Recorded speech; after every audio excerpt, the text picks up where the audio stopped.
ยาวุฒ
ทำไมทำอย่างนี้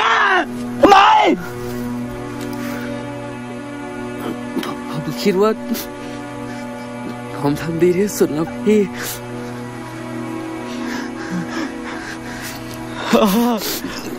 แกทำดีที่สุดแล้วจริงๆอะ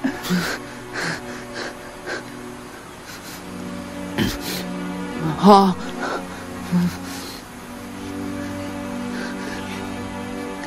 ผมตาย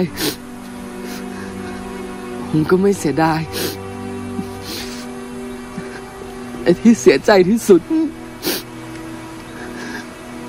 ผมเป็นมงแต่ผมกลับพูดมงไม่ได้พ่อผมขออะไรพ่อเป็นอย่างสุดท้ายได้ไหมได้ลูกจะขออะไรได้หมดนะลูกพวกเราอยู่ในประเทศนี้ล้วนแต่อยู่ใต้ร่มเงาขององค์พระบาทสมเด็จพระเจ้าอยู่หัวทั้งสิ้น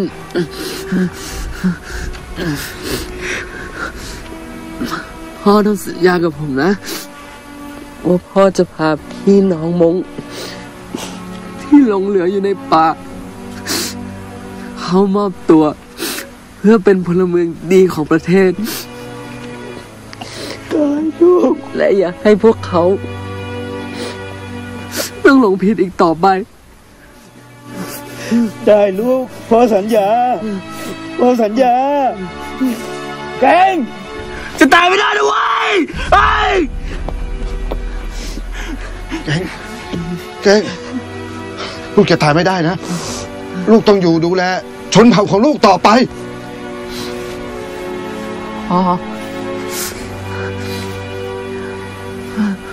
ผมขอโทษที่ผมไม่สามารถทำหน้าที่ของผมต่อไปได้อีกแต่ผมก็ดีใจที่ได้เห็นหน้าพ่อก่อนที่พี่แกงทำไมพี่เป็นอย่างนี้พี่จะตายไม่ได้นะยาพี่ตายไปตั้งแต่เด็กแล้ว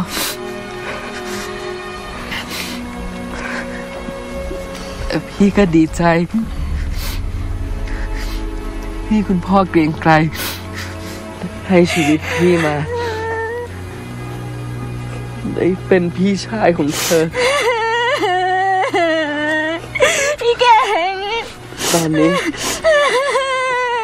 ถึงเวลาที่พี่ต้องคืนชีวิตให้กับพี่น้องชนเผ่าของพี่แล้ว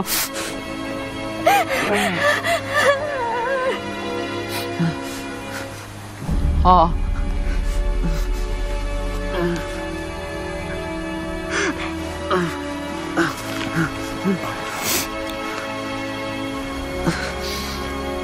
ผมตั้งใจนำชาติผืนนี้มาให้พ่อแท้ๆแล้วพี่น้องมงของผมเพื่อให้เขารู้จักร้องเพลงชาติไทยขอให้พวกเรา ร้องเพลงชาติไทยเป็นครั้งสุดท้ายกับผมได้ไหมพี่เก่งได้สิได้ยกขึ้นประคองเลยนะยกเลยนะประเทศไทยรวมเนื้อชาติไทยเป็นประชารัฐ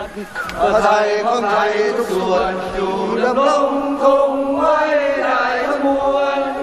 ด้วยกันล้วนไม้รักสมัคร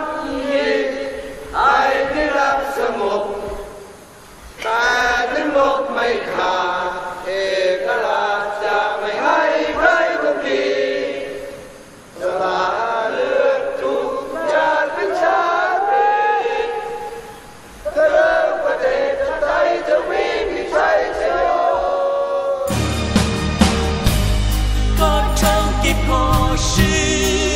能中为说为是在乎有了也路之不住路在我之花路在路旁在路边的他他高于老公时在老公的都给我给们梦你的美我带给我做过去老公是我一梦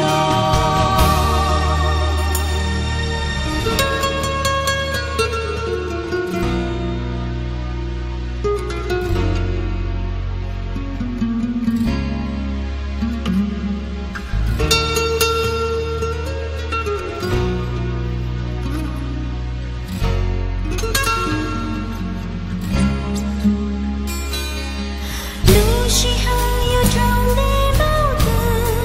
一路过一个寂寞路口祈祷来更配照顾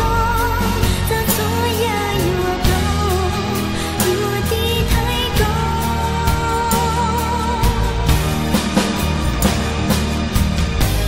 也路之不住路在我之花一路在路旁在路边的他歌唱的破事当中为说为是在乎有了也路之不住路在我之花路在路旁在路边的他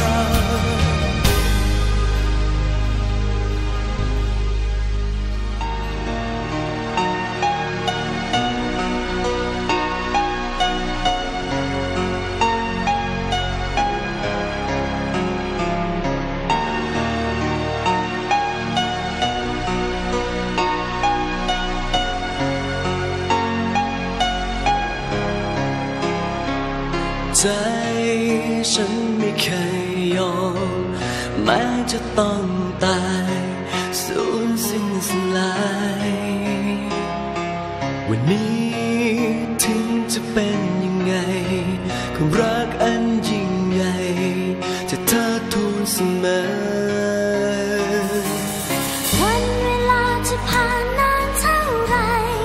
เพราะรักเธอหมดใจหมดไม่เหลือเลยไม่ยอมให้ใครทำร้ายเธอแม้เสียทุกอย่างไปจะปกป้องเธอ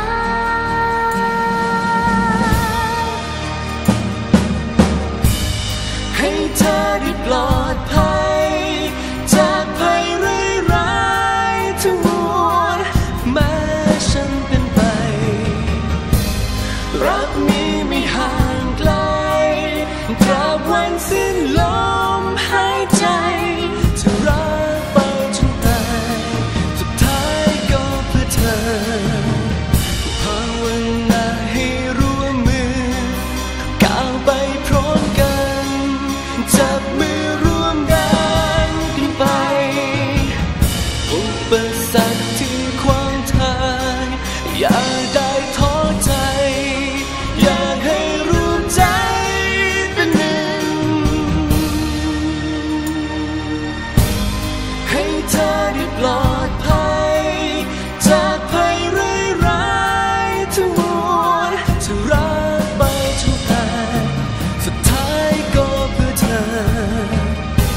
ฉัน